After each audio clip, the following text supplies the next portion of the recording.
你身边有没有这样的中产家庭？从小给女儿报最贵的艺术班，穿公主裙，出入高档场所，把社会的复杂面小心过滤成岁月静好，想着留几套房就够她一辈子安稳，甚至觉得嫁个好老公就是退路。但最近我发现，这种看似完美的富养模式正在悄悄埋下几颗雷。有中产妈妈哭着说女儿被凤凰男骗走100万积蓄，有海归女孩学了10年油画，却在求职时连 Excel 都用不利索，还有家庭主妇离婚后发现自己连交社保的钱都拿不出。如果你也在为女儿规划温室式成长，这篇文章可能会颠覆你的认知，你以为的保护可能正在削弱她对抗风雨的能力，你押注的保障或许在时代变化面前不堪一击。更关键的是，我们该如何避开这些陷阱，让女儿真正拥有反脆弱的底气？故事要从鲁迅100年前戳破的一个女性解放真相说起。在杭州西溪湿地旁的别墅区里，李女士每天清晨都会为女儿精心准备进口水果拼盘，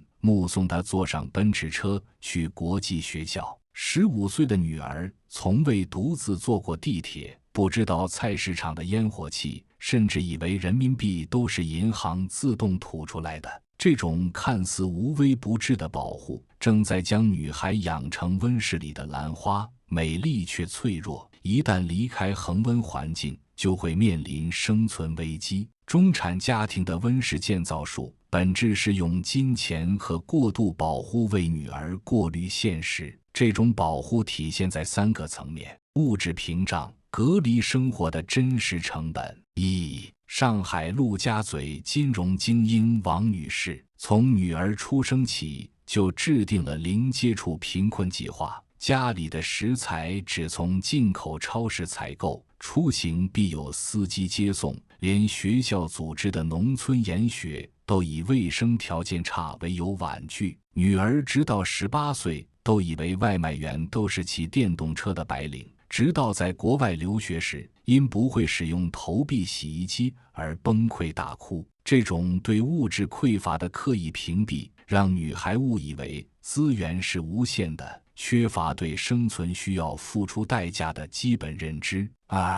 信息筛选，构建纯净版社会模型。深圳南山的 IT 高管陈先生会定期检查女儿的手机，屏蔽所有负面新闻关键词。在他营造的信息环境里，世界只有好人和更好的人，没有职场陷阱、婚恋诈骗、消费陷阱。这种信息过滤导致女儿大2时被校园贷骗走2万元学费。女孩哭着说：“我以为只有电视里才有坏人。”心理学研究表明，过度接触正面信息会降低人的心理防御机制，形成乐观偏差，即高估自己的幸运程度，低估风险发生的可能性。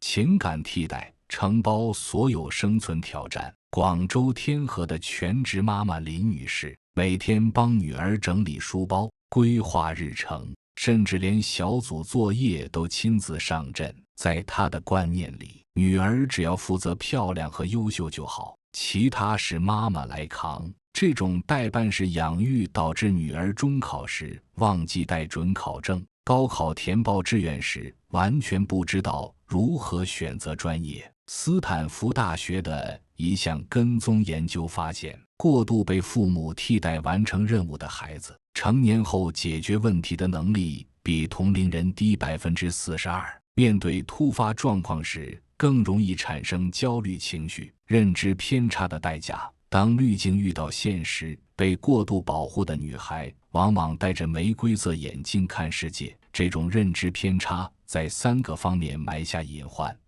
对人性复杂性的无知，把套路当真心。电影《喜宝》中的许聪慧是典型案例。这个在1元豪宅里弹钢琴的千金，从未见过人性的贪婪与算计，所以当江喜宝介入家庭时，他完全无法识破对方的权谋。现实中，上海某中产女孩被投行精英男友骗走300万，正是因为对方伪造的高端生活场景与她认知中的世界完全吻合。他带我去的餐厅都是爸妈常去的，我根本没怀疑过。神经科学研究表明，人更容易相信与自己认知框架一致的信息，这使得温室里的女孩成为精准捕猎的目标。2. 对生存竞争的漠视，把特权当能力。北京海淀的鸡娃妈妈赵女士花200万给女儿买了钢琴10级证书，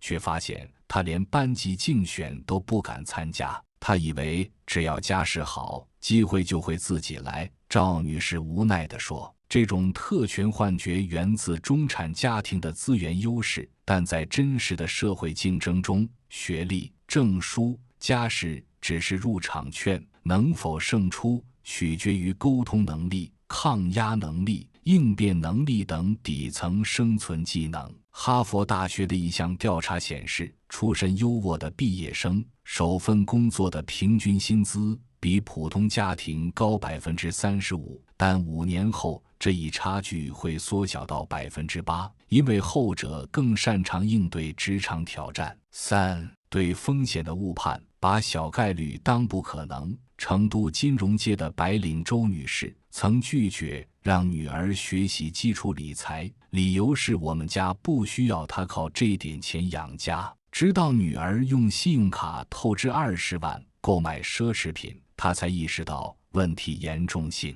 这种风险免疫心态源于中产家庭对自身经济实力的过度自信，却忽视了在消费主义浪潮下缺乏财商教育的年轻人很容易成为精致穷的牺牲品。央行发布的2023年消费者金融素养调查显示，35岁以下人群的债务收入比达185%，其中中产家庭子女的超前消费比例高出平均水平27%。对比的刺痛，城中村女孩的生存智慧。在深圳白石洲的城中村，12岁的小雨已经能熟练地帮父母看店、算账，应对城管检查。他知道凌晨4点的菜市场如何挑最新鲜的蔬菜，懂得用方言和阿婆们讨价还价，甚至能一眼识破假钞。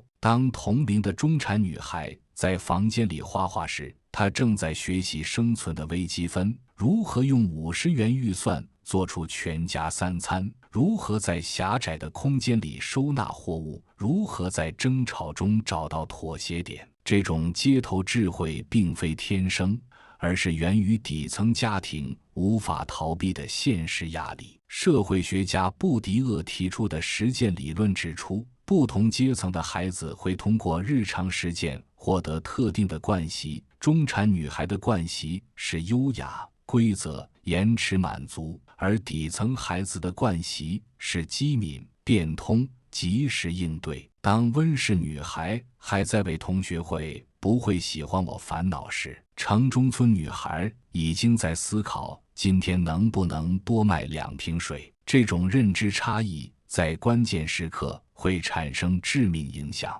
2023年某高校调研显示，面对校园贷骗局，来自底层家庭的学生识别率达78%，而中产家庭学生仅为43%。前者从小见过太多一夜返贫的案例，对金钱的警惕性早已刻进基因；后者则因长期处于无忧环境，将风险视为离自己很远的事。破局之路，从温室花到乔木的成长法则。真正的富养不是打造无菌环境，而是培养反脆弱能力。以下3个实践方向或许能帮助中产家庭走出保护误区。1. 定期去滤镜训练，每月设置现实接触日。杭州的张女士每周都会带女儿去不同的场景体验，周1逛早市学砍价，周3去养老院做义工，周5在便利店打工。第一次看到他因10元钱和菜饭磨了15分钟，最后多拿到2根葱时，我突然觉得他长大了。这种刻意的现实接触能帮助女孩建立对社会的多维认知，打破非黑即白的简单思维。2、允许小失败发生，建立试错安全区。上海的金融从业者李先生从女儿10岁开始，每年给她1万元失败基金，可以用来创业、投资、做公益，无论盈亏都由他自主决策。去年女儿用5000元开了个卖手工皂的网店，虽然3个月后倒闭，但学会了选品、定价、克服沟通。我希望她知道，失败是生存的常态，重要的是从每一次跌倒中提取经验。3、重构保护定义，从屏蔽风险到赋能抗险。深圳的教育博主王女士提出生存能力金字塔概念，最底层是基础生活技能，如做饭、理财、应急处理；中间层是社会交往能力，如谈判、拒绝、建立边界；最上层是价值观建构，如独立思考、抗挫力、社会认知。真正的保护是帮她搭建这个金字塔，而不是替他挡住所有可能碰到金字塔的风雨。作家茨威格在《断头王后》里写道，他那时候还太年轻，不知道所有命运赠送的礼物早已在暗中标好了价格。对于被过度保护的中产女孩来说，那些被父母屏蔽的现实并不会消失，只是推迟了到来的时间。当他们终于走出温室，面对的可能不是温暖的阳光，而是暴风雨的洗礼。真爱不是建个不会倒的温室，而是要教他懂天气，找躲雨的地方，或自己搭个棚。我们让孩子接触社会，小碰小撞中积累智慧，那些危险经历最后会变他们的保护伞。人生不是要避开一切障碍的赛跑，而是不断调整姿势跑马拉松。在杭州钱江新城的写字楼里，投资经理周先生最近频繁接到客户电话，咨询如何将房产过户给女儿。这些年薪100万的中产父母们，大多抱着留几套房就够他一辈子吃喝的想法。但当周先生拿出最新的房价数据时，他们的脸色逐渐凝重。杭州某曾经的热门学区房，5年内价格下跌了40%，而持有成本、物业费、税费却在逐年上升。他们以为房产是永不贬值的硬通货，却没意识到，在时代的浪潮里，没有什么资产能真正穿越周期。对中国中产家庭而言，房产不仅是居住空间，更是财富传承的压舱石。数据显示，2023年中国中产家庭平均78%的资产配置在房产，远高于美国的35%。这种房产依赖症源于过去20年的造富神话，但如今这个神话正在破灭。深圳南山区的陈女士，2018年以1500万元购入一套复式公寓，计划作为女儿的嫁妆。2023年，她试图出售时，中介给出的评估价仅为980万元。更让她震惊的是，同一小区的二手房挂牌量已达37套，根本卖不出去，买家都在观望。国家统计局数据显示，2023年全国70个大中城市中，新房价格下跌城市达54个，二手房价格下跌城市达68个。房产只涨不跌的时代一去不复返。上海静安区的老洋房业主李女士最近收到物业通知，房龄超30年的楼栋需启动大修，预计每户分摊费用80万元。这套曾被视为稀缺资产的房产，如今面临管线老化、电梯故障、停车位不足等问题，租金回报率已从5%降至1.8%。正如经济学家马光远所言，房产不是黄金，它会随着时间推移而贬值，尤其是非核心地段的普通住宅。广州天河的张律师正在处理多起房产传承纠纷。新颁布的遗产税试点政策，传闻税率可能达40%，让中产家庭慌了神。一套1000万房产传承时，可能要缴纳数百万税费，很多家庭根本拿不出这么多现金。此外，房产税、限购政策、学区房划片调整等，都在削弱房产的传承价值。当房产传承的可靠性下降，中产家庭开始转向另一种投资——艺术教育。他们坚信艺术修养是永恒的财富，却在不知不觉中陷入新的误区。成都的王女士在女儿6岁时发现她对钢琴有兴趣，其实只是孩子觉得弹钢琴比写作业好玩，但在培训机构的包装下，这个兴趣被夸大为天赋。于是她斥资50万购买演奏级钢琴，每年花费20万请名师指导。10年后，女儿勉强通过钢琴10级考试，却在专业音乐学院的校考中首轮淘汰。后来我才知道，那些比赛获奖、演出机会都是机构花钱买的表演性成果。北京的海归女孩林月在英国学了4年艺术管理，回国后投了80份简历，只收到3个面试机会。美术馆招聘时更看重人脉和销售能力，而我连 Excel 表格都做不利索。数据显示，中国艺术相关专业毕业生失业率达 15.3%， 是平均水平的 2.3 倍，超 60% 的人在毕业后5年内转行。那些看似高端的艺术教育，正在培养一批高不成低不就的知识贵族。杭州的金融精英赵先生花200万送女儿去纽约学音乐剧，如今女儿在上海某网红公司做短视频编导，每天剪辑土味视频，和她学的舞台表演毫无关系。这种能力与现实的断裂，源于中产家庭对非实用技能的过度追捧。斯坦福大学研究发现，从小参与家务劳动的孩子，成年后收入比同龄人高 20%， 而过度投入艺术培训的孩子，解决实际问题的能力普遍偏弱。当房产贬值，艺术教育遇冷，中产家庭终于意识到，真正的财富传承是刻进骨子里的生存能力。这种能力包括3个维度：一、深圳的企业家李先生从儿子10岁开始，每年带他参加生存训练营，学习野外取水、搭建庇护所、基础急救技能。我见过太多中产孩子连快递单号都查不明白，却能背出几十位艺术家的生平。他的观点得到数据支持。美国童子军的生存技能训练使参与者成年后创业成功率提高 37%， 应对危机的能力提升 52%。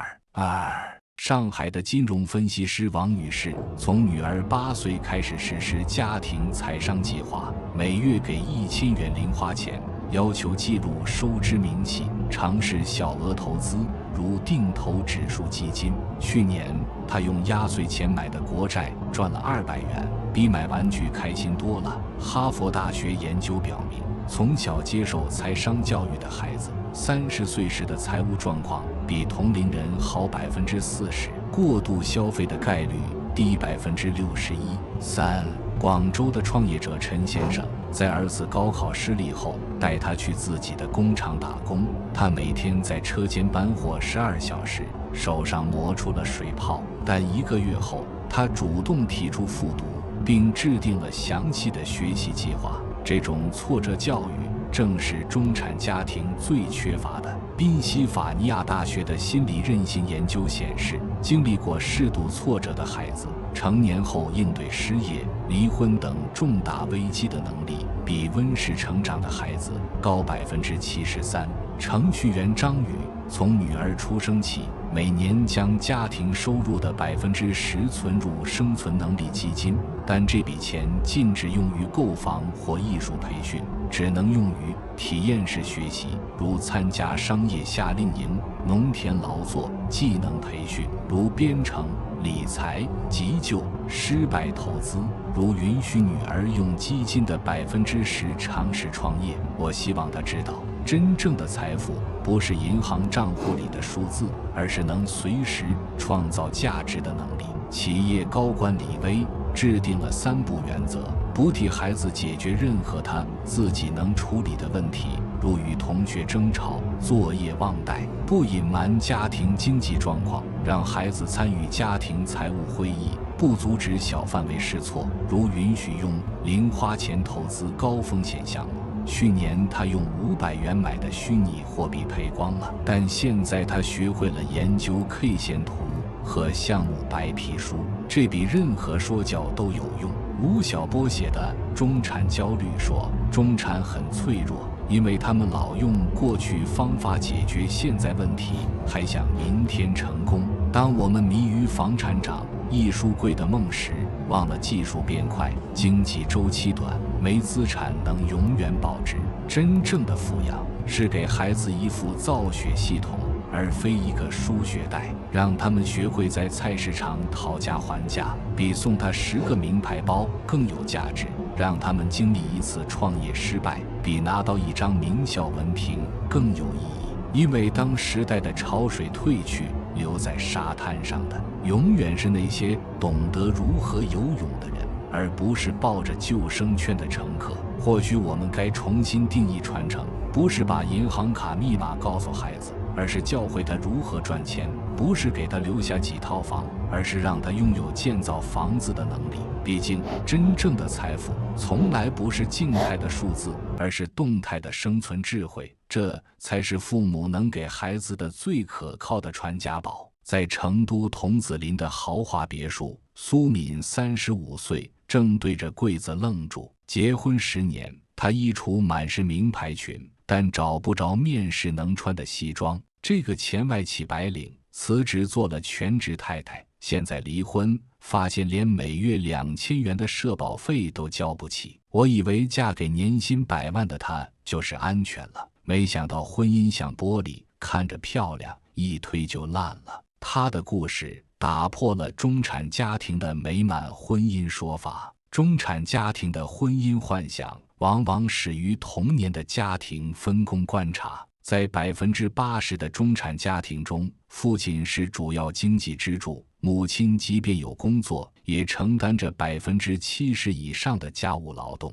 这种男主外女主内的模式，像无声的教材，告诉女儿，男人负责赚钱养家，女人负责貌美如花，是理想生活的标配。上海金融精英陈先生的女儿小雨，从小看着父亲穿着定制西装出入写字楼，觉得爸爸就是无所不能的英雄。这种崇拜在青春期转化为未来要找像爸爸一样的男人的择偶标准。心理学中的恋父情节理论指出，女孩会将父亲作为异性模板，若过度强化父亲等于供养者的形象，容易将婚姻视为寻找新供养者的延续。杭州全职太太林女士，每天清晨5点起床为丈夫准备早餐，周末陪婆婆逛街，生日时最想要的礼物是丈夫能早点回家吃饭。女儿小薇看在眼里，潜意识里认为女人的价值在于让家庭运转顺畅。这种贤妻良母的示范，本质是将女性价值绑定在婚姻关系中，而非独立人格。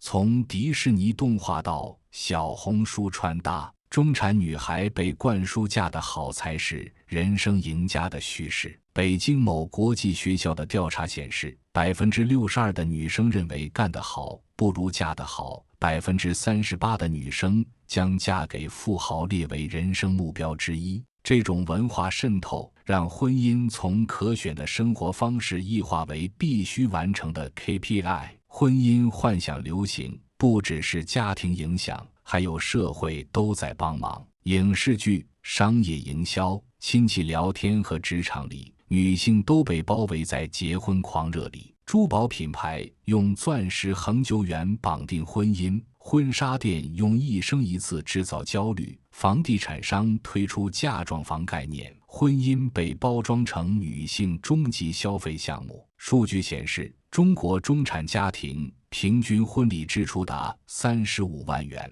相当于夫妻双方年均收入的40%。这种仪式感绑架让婚姻从情感关系变成经济项目。深圳某科技公司 HR 坦言，同等条件下，我们更倾向录用已婚已育女性，因为稳定性更高。这种隐性歧视迫使女性将婚姻视为职场护身符。智联招聘2023中国女性职场现状调查报告显示，32%的女性因生育错过晋升机会，28%的企业要求女性员工签署3年内不生育协议，进一步强化婚姻等于职业安全岛的错觉。社交媒体上，30岁未婚女性生存现状的话题总能引发热议。相亲角里，女性学历、收入与择偶难度成反比的逆向歧视，让中产女性陷入年龄恐慌。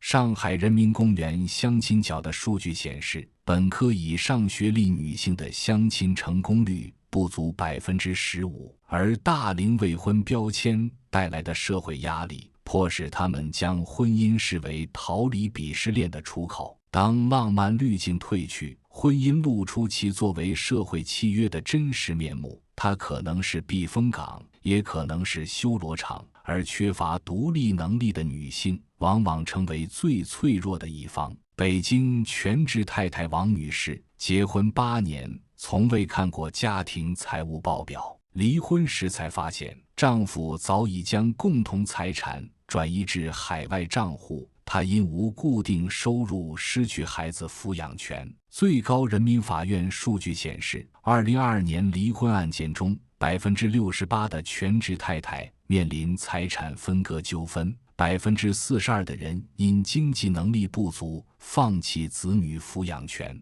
广州外企高管李女士年薪50万，却在家中毫无话语权。丈夫要求她必须生儿子，否则财产留给侄子。这种经济贡献与家庭地位倒挂的现象，在中产家庭中并不罕见。社会学家沈一斐指出，当女性将婚姻视为经济依赖，就必然接受情感关系中的权力让渡。成都海归妈妈周女士辞职5年后，试图重返职场，发现自己的专业知识已过时。面试时被问及如何平衡家庭与工作时，当场哽咽。猎聘网数据显示，全职太太重返职场的平均薪资仅为离职前的58%，超70%的人需要接受再培训，而空窗期成为简历上的致命伤。越来越多中产女性开始打破婚姻幻想，重新定义自己的生存逻辑。她们的实践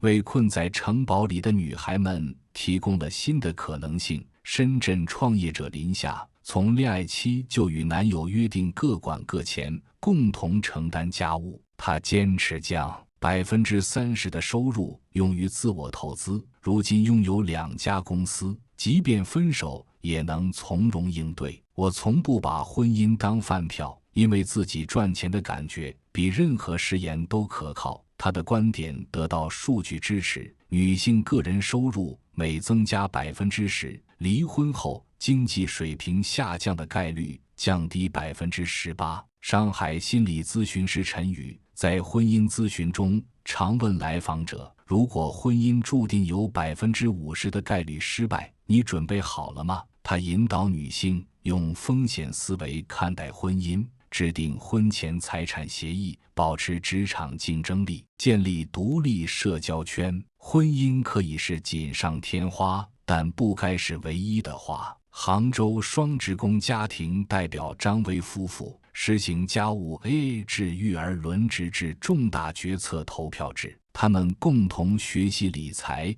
一起健身考证，将婚姻视为人生合伙人计划。这种模式下，两人的离婚意愿度比传统家庭低63%，职业发展速度同步提升。1923年，鲁迅在《娜拉走后怎样》中警告，娜拉若没有钱，出走后不是堕落就是回来，100年后依然有无数娜拉困在婚姻的牢笼里。但不同的是，今天的女性拥有了更多破局的工具。2023年，中国女性高等教育毛入学率达 54.4%， 超过男性 5.6个百分点。知识储备让他们有能力质疑婚姻至上的旧逻辑。科创板上市公司中，女性董事长占比达 12.3%， 比10年前提升 8.7个百分点。经济地位的提升正在改变婚姻中的权力结构。北京、上海等地尝试离婚过渡期经济帮忙，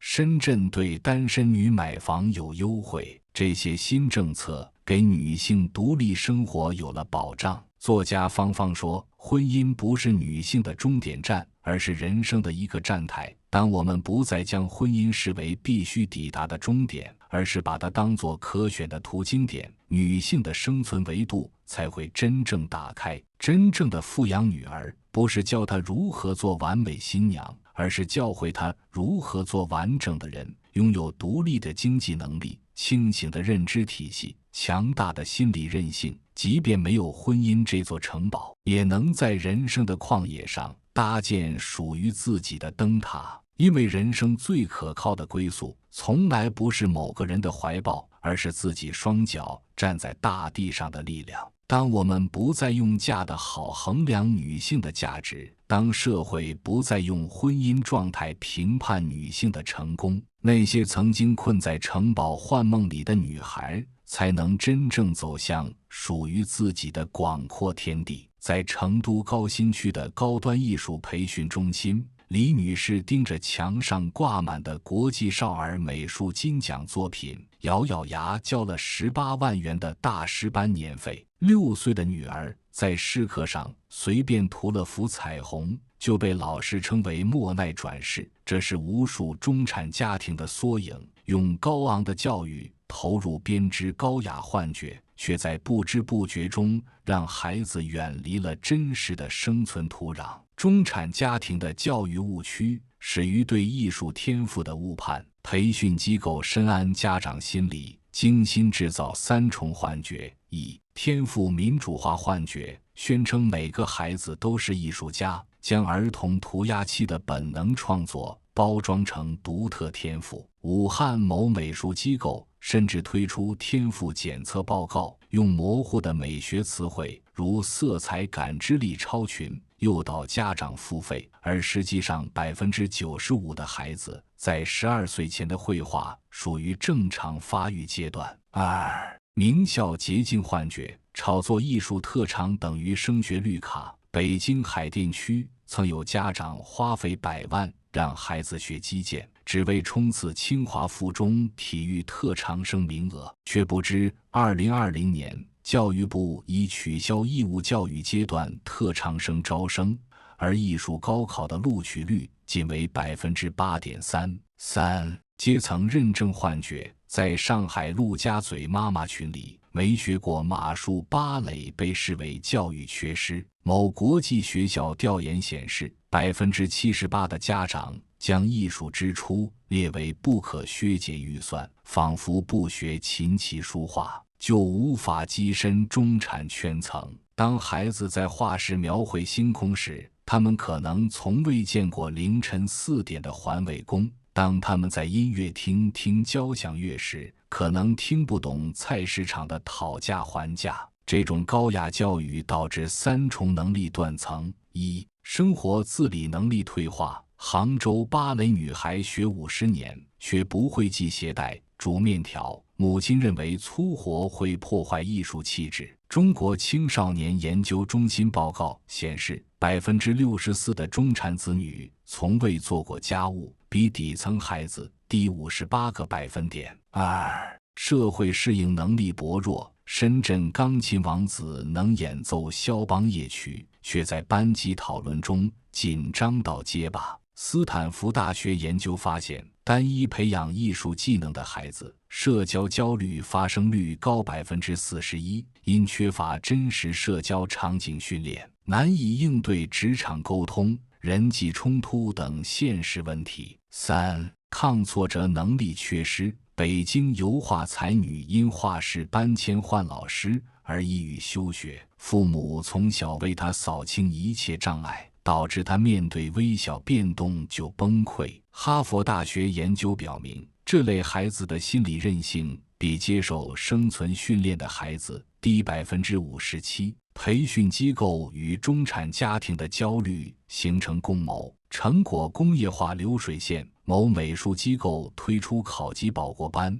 年费12万，承诺不过全额退款，实则通过内部渠道操纵评级，国际赛事更是明码标价，5000元可购银奖证书，评委由机构员工兼任。社交媒体的精英生活秀，小红书上8岁办画展10岁拿国际大奖的笔记，本质是中产家庭的教育军备竞赛展示。数据显示，这类内容的点赞量是普通育儿内容的3.2倍，进一步放大焦虑。文化叙事的误导，影视剧中会弹钢琴的女生等于人生赢家的刻板印象，让家长误以为艺术技能是幸福通行证，却忽视99%的人需靠基础生存能力谋生。教育的本质不是培养供人观赏的盆景，而是培育能扎根的树。当我们不再用艺术证书衡量成功，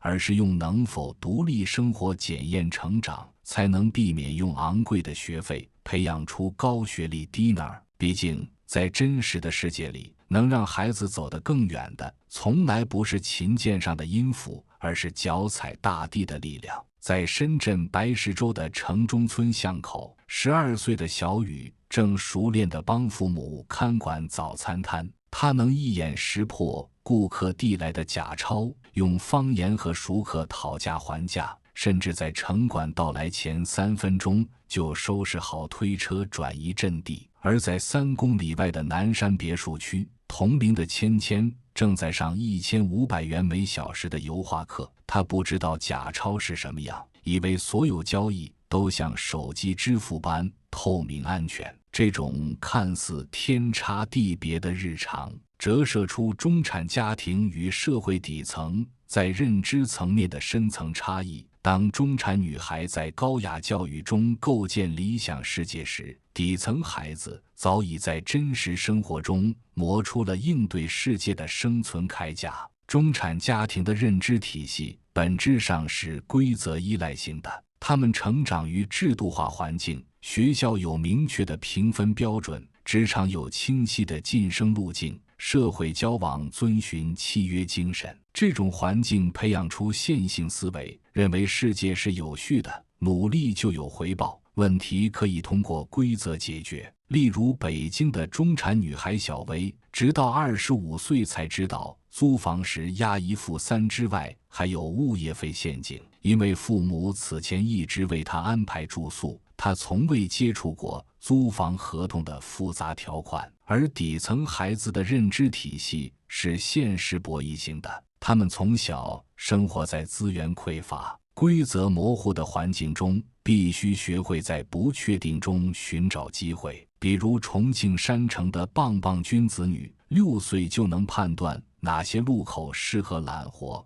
，9岁懂得用帮顾客搬东西换零食的等价交换，12岁已能在菜市场用假装走人的策略压低菜价。社会学家布迪厄提出的惯习理论再次显现，中产孩子的惯习是优雅的遵守规则，底层孩子的惯习是机敏的适应现实。中产家庭刻意为孩子过滤负面信息，如上海的陈先生会屏蔽女儿手机里的诈骗新闻、职场纠纷，认为这些黑暗面不适合孩子接触。这种信息消毒导致女儿大2时被校园贷骗走学费。我以为只有电视剧里才有坏人，而底层家庭的孩子从小目睹父母为生计奔波。深圳3河人才市场旁的孩子7岁见过无良中介克扣工资的争吵，10岁知道日结工资比月薪更可靠，15岁能分辨哪些招聘广告是骗局。这些生存预警系统是在无数次现实毒打中建立的。中产孩子的实践多是模拟场景，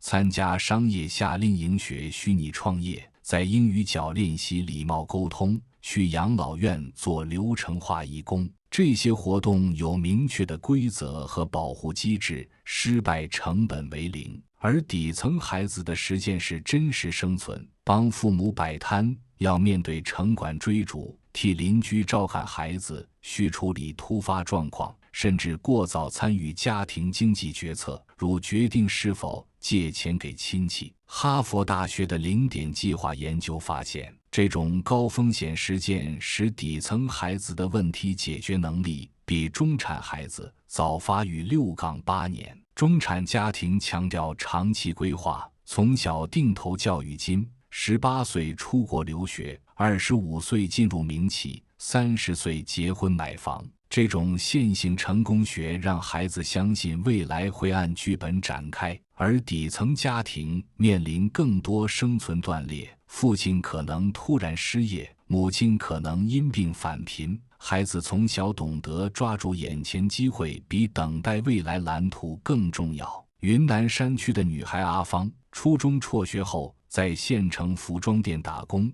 ，20岁用积蓄开了自己的小店。她的认知逻辑是，明天可能没饭吃，今天必须多赚100元。中产女孩的风险认知存在浪漫化偏差。例如杭州的海归才女露露，相信创业帅哥男友的区块链项目，投入200万积蓄，因为她的 PPT 做得很专业，带我参加的沙龙都是高端人士。她的判断基于符号化信任，西装革履，名校背景，高端场合，这些中产熟悉的安全符号成为他的风险过滤器。而底层孩子的风险识别是功利性警惕。广州城中村的阿明15岁时就能通过3个细节判断陌生人是否可信：说话时眼神是否飘向我的口袋，手势动作是否过大，提出的请求是否超出正常范围。这种身体记忆般的警惕源自每天接触的复杂人际环境。在底层社区，轻信可能直接导致财务损失，甚至人身危险。中产孩子习惯标准化资源，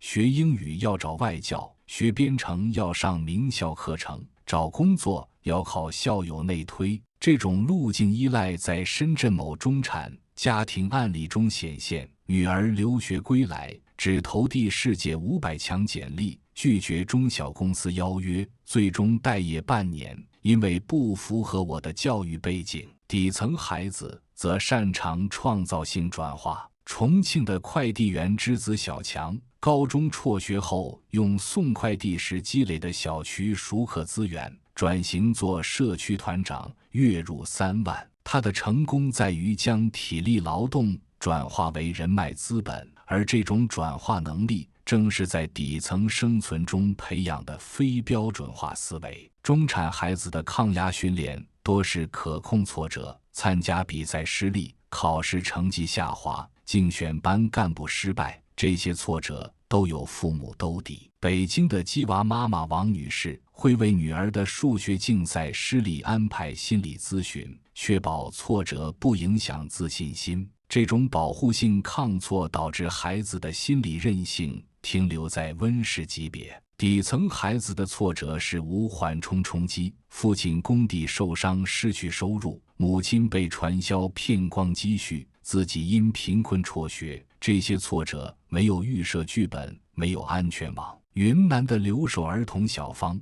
，12岁独自照顾瘫痪的奶奶，同时打3份零工。他的心理韧性是在无解决方案的绝境中磨出来的。心理学研究显示，这种野生抗挫力使底层孩子的心理复原速度比中产孩子快37%。上海陆家嘴的中产女孩小雨被私募经理男友骗走500万，关键原因是对方住在汤臣一品，开宝马 M4，带我参加的投资沙龙都是真的。他的认知系统无法识别高端场景与诈骗的兼容性，因为在他的成长环境中，高消费等于高可信是默认规则。而同期在同一诈骗案中，来自安徽农村的受害者仅占3%，他们的警惕性源于天上不会掉馅饼的生存本能。警方调查发现，底层受害者在接到高回报投资电话时，第一反应是对方为什么找我？我有什么值得骗的？这种自我价值的功利性认知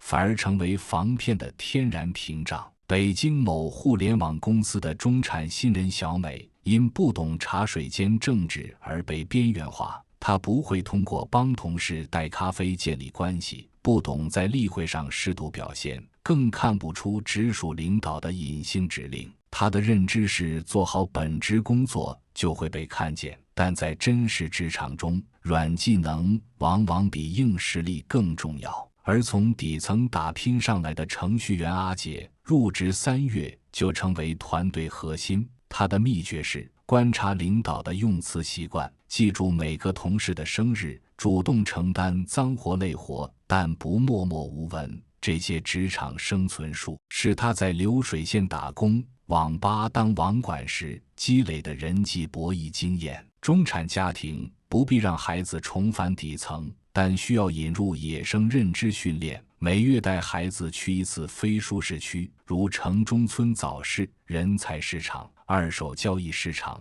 观察真实的人际互动，分享真实社会案例，而非过滤后的新闻。用如果遇到这种情况，你会怎么处理的开放式提问，替代这些事你不用担心的保护式回答，让孩子独立管理零花钱，允许被骗超支，但设定试错额度，如每月零花钱的20%，鼓励参与无保护的社交，如独自完成租房谈判、二手物品交易、陌生客户沟通。父母只在事后复盘，而非事前指导。认可生存智慧的价值，将能识别诈骗电话、会讨价还价、懂职场潜规则与会弹钢琴、考过雅思并列视为能力项。引入反脆弱教育，故意制造计划外状况，如临时变更旅行路线、取消既定帮助，观察孩子的应对方式，并引导总结。作家麦家说，世界上最可怕的事情是你以为自己掌握了全部真相。中产家庭的认知误区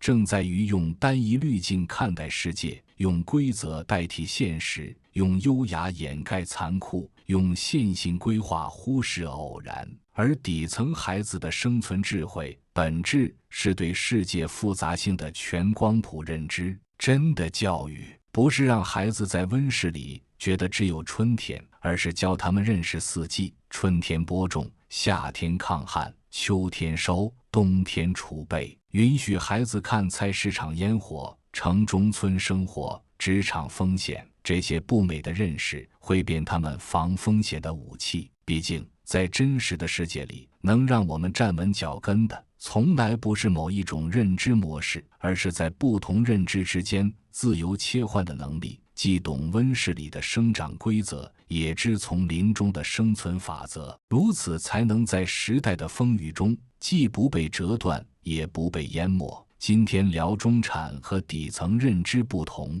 就是温室和丛林的对比。有人画画想未来，有人摆摊算日子。成长得看世界的各种样子。在心智进化工作坊，我们会一直讲这类认知误区，分享从思想提升到生活技能的干货，打破你的局限，建立更有弹性的认知。想跳出老思维，学反脆弱生存法，点下面订阅，打开小铃铛，每周一起进化。你觉得成长里有啥认知滤镜？留言区说说，评论区见，我们下期不见不散。